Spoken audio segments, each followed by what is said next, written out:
Pagpalang araw po ito po ang inyong kaibigan kay Jesus, Brother Manny Bautista. Minsan pa, narito po tayo ngayon sa Marala, sa may Paradise site. Dito po sa permanent housing. Kung tawagin po ay Barangay 128, Zone 10, District 1, Balot, Tondo, Manila. Sa tahanan ni Tatay Hugos at Nanay Claring Garan. Na every Saturday po, meron kaming ginagawang home Bible study, dakong ito. Ang layunin ng home Bible study, upang dalhin po ang mabuting balita. Ayan, gumagamit po tayo ng Biblia. At ang Biblia ang gamit natin ay poemen. Ayan. Ang Biblia ng mga pastor. Ito.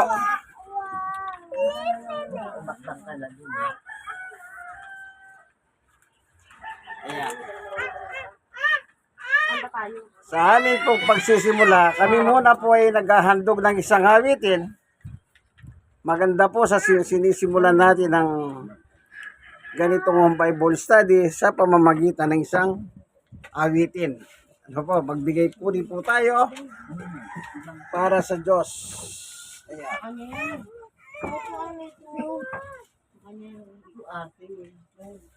Purihin ang Panginoon. Ano po? Sige. Awitin natin yung kay buti-buti mo, Panginoon. Ayan. O tayo ko sa akin na yun sa akin.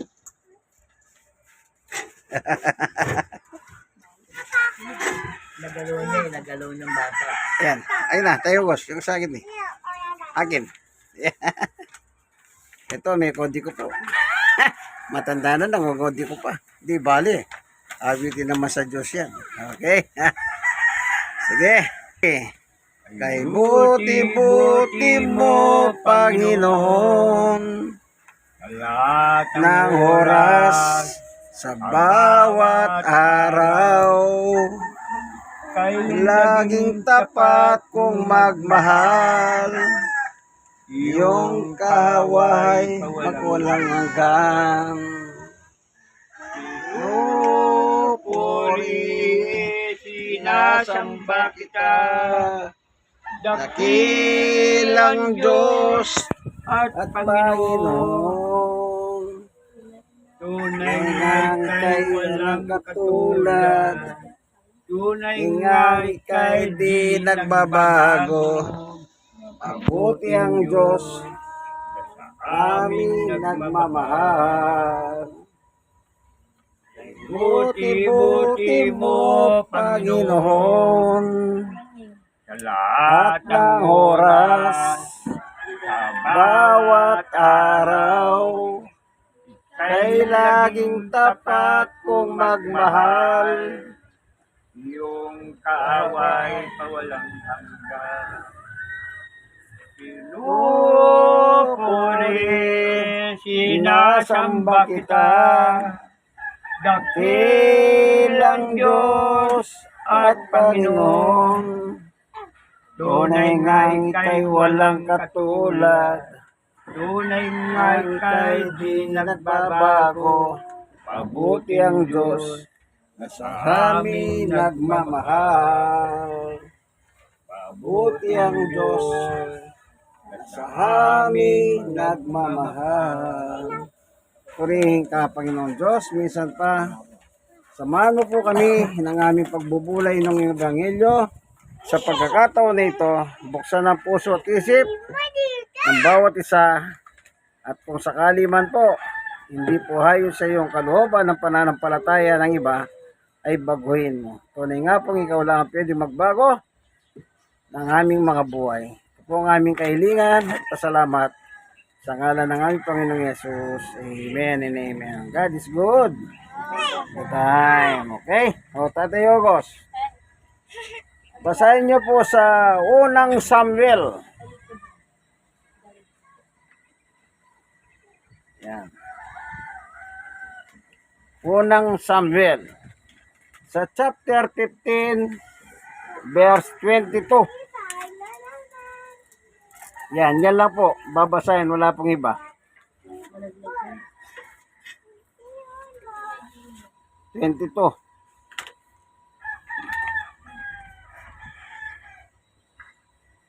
Yan.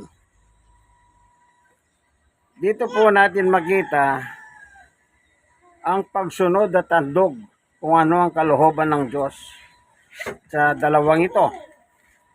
Kasi po, mayroong isang kasaysayan dito na sa panahon po ng lumang tipan ng si Saul o Haring Saul, kung saan siya po ay sumuway sa utos ng Diyos, bagamat ang kanyang layunin ay maganda po.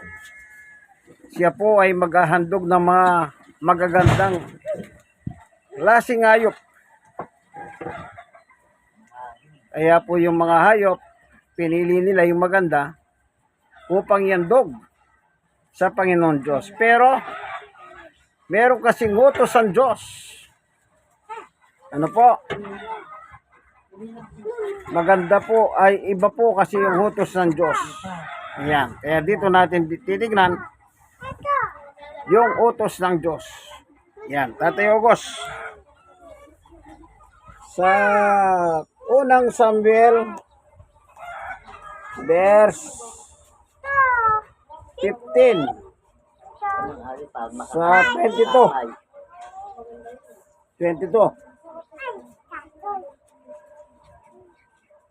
22. Oh, yun lang po. Babasahin. Opo. Sinabi ni Samuel, akala mo ba'y higit na magugustuhan si Yahweh ang handog at kahain kaysa pagsunod sa kanya? Mas mabuti pa pagsunod kay Yahweh para paghandog at sa makikinig sa higit sa hain taban ng tupa. Amen. Ayun. Dalawa po ito, ano? Sabi niya, higit yung pagsunod kaysa handog. Noong panahon pong yun, inutusan ng Diyos si Haring Saul. Na lahat ng tao, lahat ng tao, iniutos ng Diyos na patayin pati yung mga hayop. Pero ginawa po ng si Saul po, hindi niya sinunod. At yung mga hari, hindi niya pinatay. Ganon din po yung mga hayop na magaganda, hindi po nila pinatay kasi handog daw po nila sa Diyos yun. Ang pangalan ng hari si Haring Agag. Kaya doon po nagalit ang Diyos.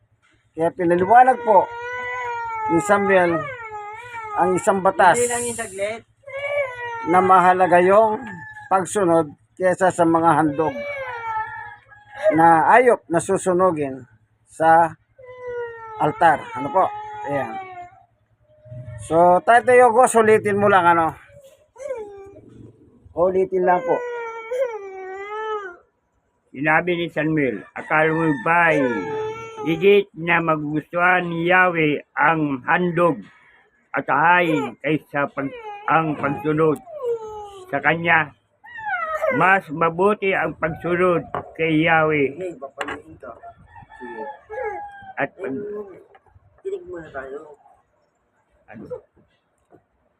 kaysa paghandog ang pagkikinig higit sa taban ng tupa. Ayan. Higit na mahalaga ang pagsunod at pakikinig. Ano po? Kasi wala ka naman susundan kung wala ka naman pakikinggan. Di ba ba tama? Anong susundin mo kung hindi ka nakikinig? Dapat makinig ka muna. Yung napakinggan mo, yun ang susundin mo. Ano? Yun ang susundin mo. Ngayon, punta tayo rito sa Bagong Tipan. Ang sabi ni Apostol Pablo sa Roma 10:17, Tatay August. tignan natin at sinasabi ni Apostol Pablo.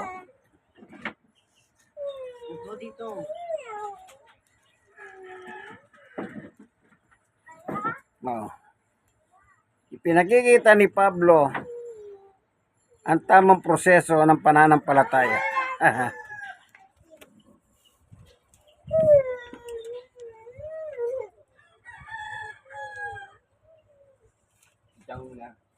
Oh, sunod ka doon. Walang kamo yan. Ikaw maingay. Pabebe, pabebe. Ayan ano, tingnan natin.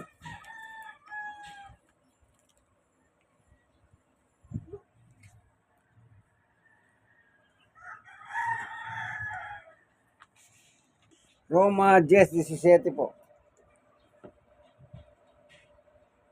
Kaya ang babasahin. Apo. Kaya ang pananampalataya ay bunga ng pakikinig at ang pakikinig naman ay bunga sa pangangaral tungkol kay Kristo. Ayan. Yang pananampalataya po natin sa Diyos ay nagmumula po sa pakikinig. Kaya sabi doon po sa binasa ni Tatay Ogo sa 1 Samuel chapter 15, mahalaga ang pakikinig at pagsunod kaysa ain o mga handog. Kaya dito po natin makikita kung ano ang malaga. Oo, meron kang handog, hindi ka naman sumusunod. Yun po ang problema. Akala nila, pwede yun. Hindi po. Hindi po ganon. Oy, Ano? Tignan po natin dito sa yung buhay ni Abraham sa Santiago chapter 2. O Tatay Ogos, Santiago chapter 2. Anong sabi rito? Basahin nyo po sa chapter 2:20, 21, 22, 23, 24. Yan. O kaya simulan na po natin sa 18.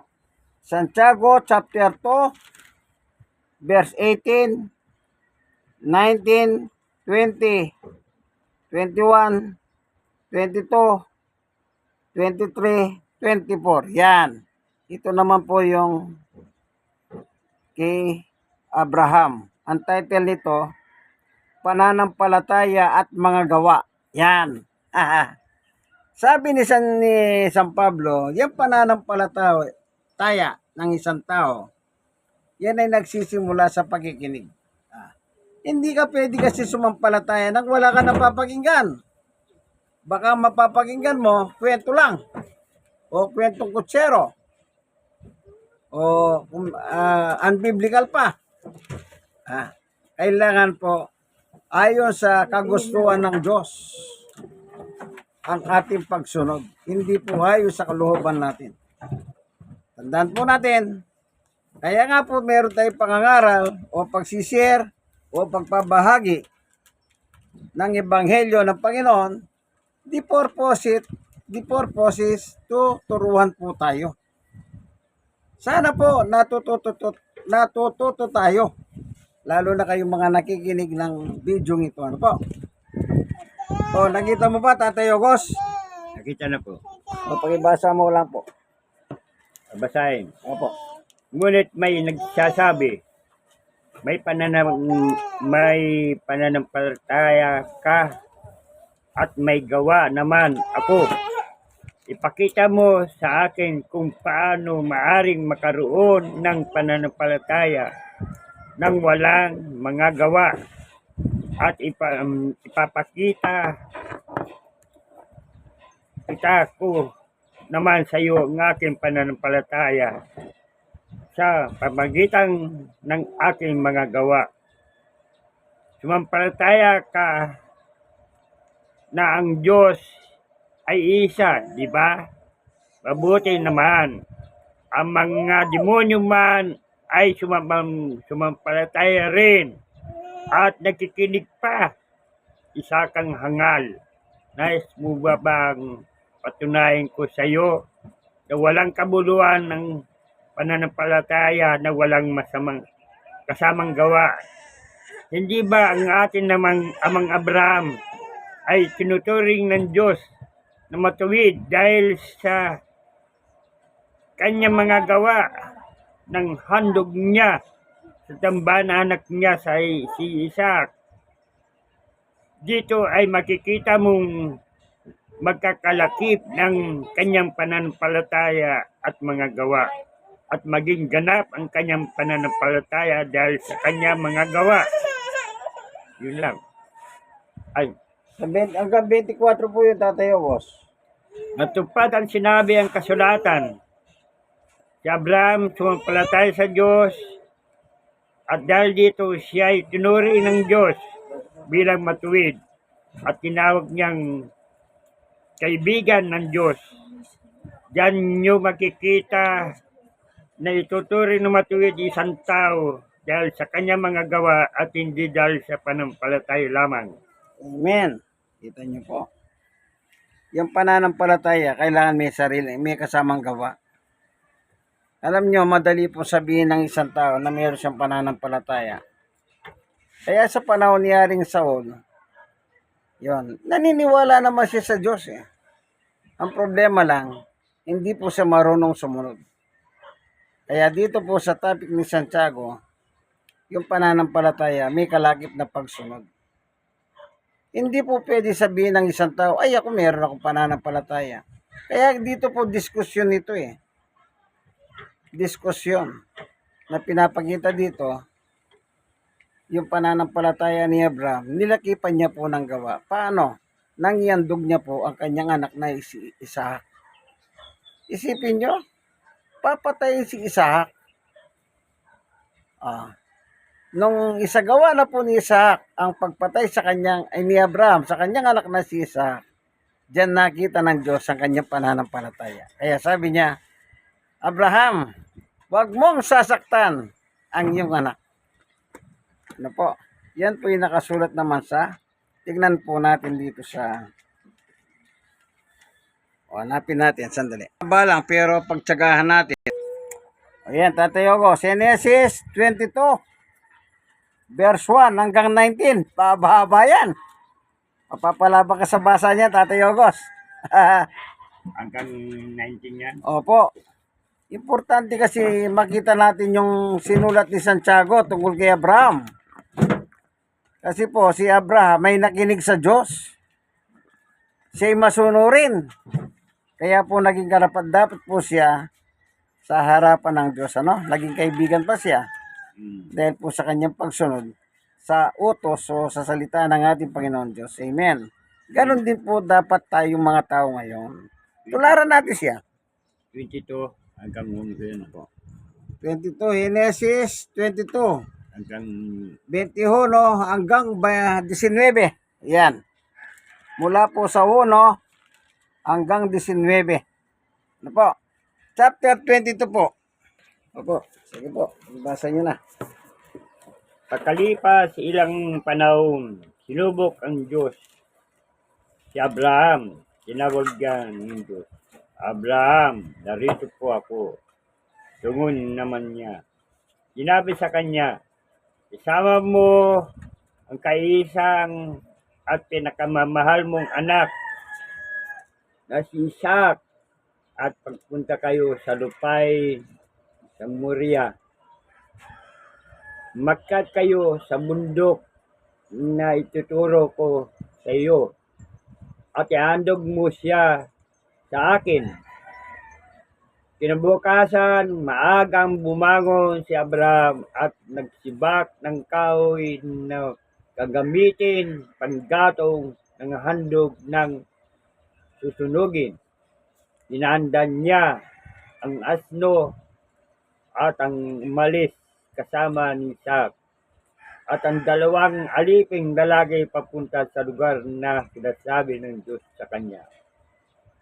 Nang ikatlong araw ng paglalakbay, natanaw na nila ang bundakong kanilang pupuntahan. Kaya sinabi ni Abram sa kanyang mga alipin, bandayan niyo rito ang asno at kami na lamang ng bata ang aakyat sa bundok. Tatamba kami sa dako roon at babalikan namin kayo.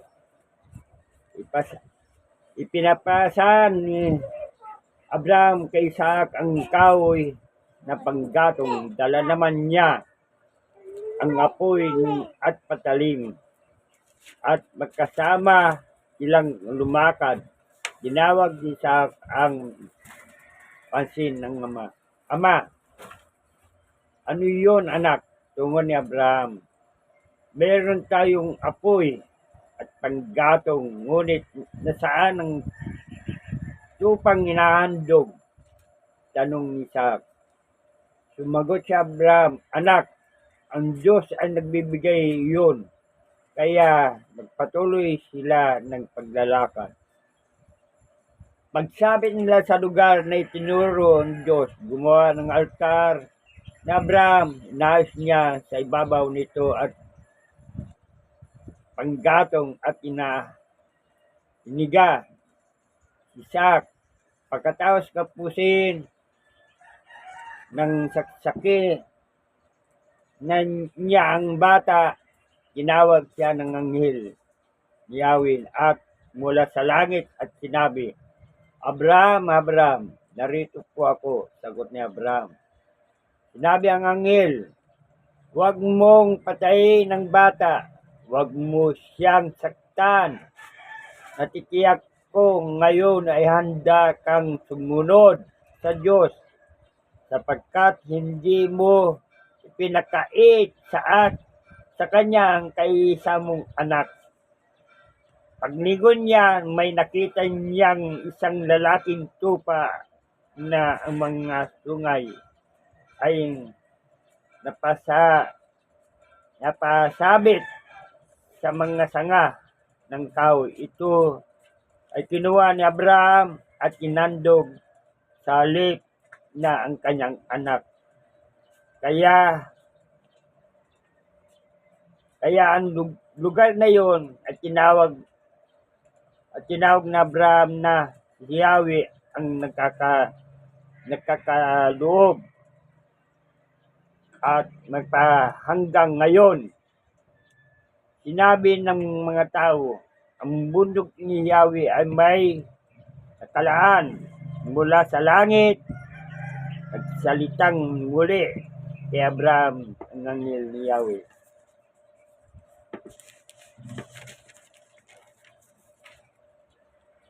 Ako nangangakong sa pamagitan ng aking pangalan, Yahweh, sapagkat hindi mo pinakait sa akin ang kaisa mong anak.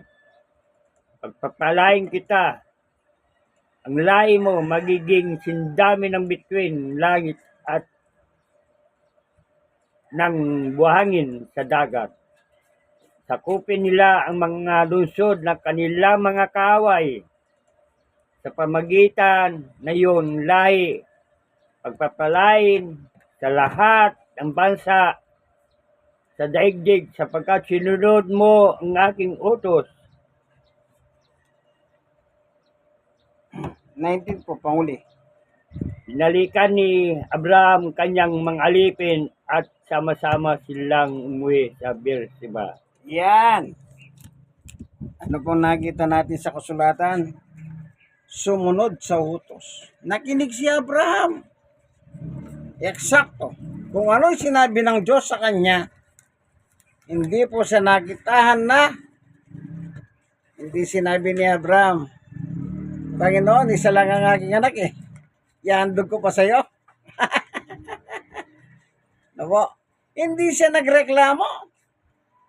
Kaya yung kanyang pagsunod, nilakipan niya po ng gawa. Alin yon? Yung sinabi ng Diyos, nakinig po siya. Tama si Pablo. Ang pananampalataya ay sa pamagitan ng pakikinig. Ano po? At sa pakikinig natin, nabubuo po yung salitang pananampalataya. Kaya itong si Abraham ay naging ganap ang kanyang pananampalataya ayon po kay Santiago na apostol. So nakita niyo po ano? Hindi po nagalinlangan itong si Abraham. Hindi siya nagreklamo sa Diyos. Bakit po? Diyos yan Kilala niya ang Diyos na kanyang pinakikinggan. Ito po yung Diyos na nagbigay sa kanya ng anak. Nung sinabi niya, magkakaroon ka ng anak sa pagbabalik ko sa 1 taon, sabi niya. Po, kaya tayo pong mga tao, lagi natin tatandaan, kaibigan. Ang pakikinig po sa salita ng Panginoon, ito po yung mahalaga. Okay, panguli, Tatay Ogos. Unang Timoteo, tingnan po natin ang layunin ng Diyos. Bakit kailangan tayo makinig? Anong layunin? Unang Timoteo chapter 2 verse 3 and 4. Yan. May purpose ang salita ng Diyos. Bakit kailangan ipangaral po ang ebanghelyo ng ating Panginoon sa mga tao? Hindi po pwedeng wag na lang. Hindi po pwede. Kasi wala siyang mapapakinggan. Paano siya makakapanampalataya ang isang tao? Okay? Unang Timoteo chapter 2 verse 3 and 4. Yan, panguli na po yan. Anong layunin? Bakit kailangan ipangaral po ang mabuting balita o ang ebanghelyo o ang salita ng Diyos sa mga tao? May purpose po. Ito, pakinggan natin si Apostol na si Pablo. Ayan. Si Tatay Ogos po, ang ating mambabasa. Kita niyo po ako nakasalamin, siya wala. Pinagpala siya, wala siya salamin pero nakakabasa. Kailangan ako magsalamin ako at saka ako makakabasa. Kahit anong liwanag po, kailangan magsalamin din ako. Pero si Tatay Ogos, ayan. Maliwanag pa yung kanyang mata. O, dimbawa ngayon, anong oras? O, mag-alas 5 na. O, alas 4:35. Pero, nakasalamin na ako, si Tatay Ogos. Bakit yun ang Wala. Ayan. Ayan. Nakita mo na ba, Tatay Ogos? 2:3. Opo. Unang Timoteo, chapter 2, verse 3 and 4. 3 and 4. Opo.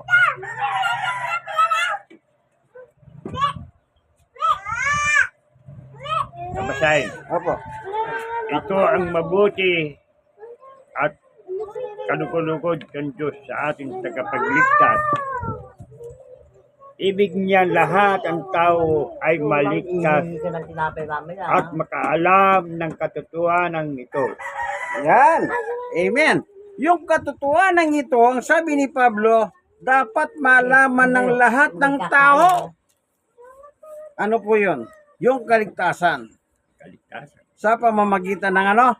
Ng pakikinig. Nakinig po ba si Abraham? Meron. Nakinig ka po si San Jose. Binasa ni Tatay Ogos. Sama kami. Yung sa salita ni Santiago at doon sa lumang tipan. Kaya tayo pong mga tao, dapat po ganun din tayo. Maging masunurin tayo. Gaya na nasa Biblia. Alam niyo po, pag hindi tayo susunod sa Diyos, sa bandang uli tayo rin po matatalo. Sige po, ano? Panginoon Diyos, maraming salamat sa iyong turo at aral. Sa pagkakataon na ito, sa iyong pagkain na binigay sa amin, binusog mo po kami sa aming spiritual na pangangailangan. Sa ngalan ni Jesus, amen. Okay, Tatay Ogos, awit po tayo. Diyos ay pag-ibig. Yan.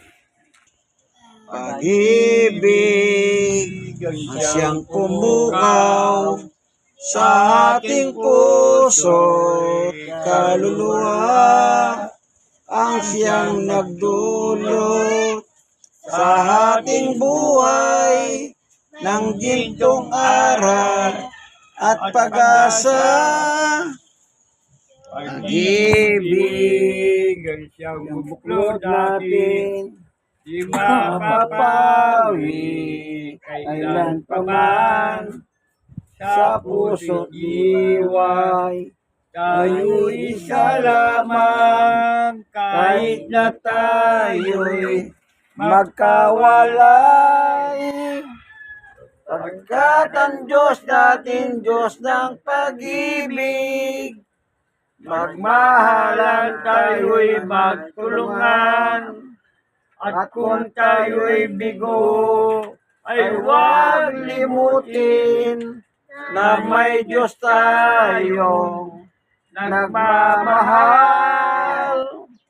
sikapin Kapin ating pagsuyo, ating ikalat sa buong mundo. Pag-ibig ni Jesus ang siyang sumakop sa bawat pusong wow. sa pagsuyo. Kat ang Diyos natin, Diyos ng pag-ibig. Magmahalan, tayo'y magtulungan.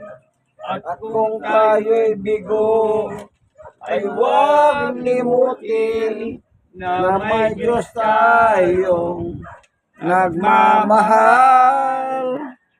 Diyos ay pag-ibig. Maraming po salamat sa iyo, Panginoon Diyos. Basbasan mo po ang bawat isa na kayo na aming ginagawang home Bible study sa pangalan ni Jesus. Amen. Okay?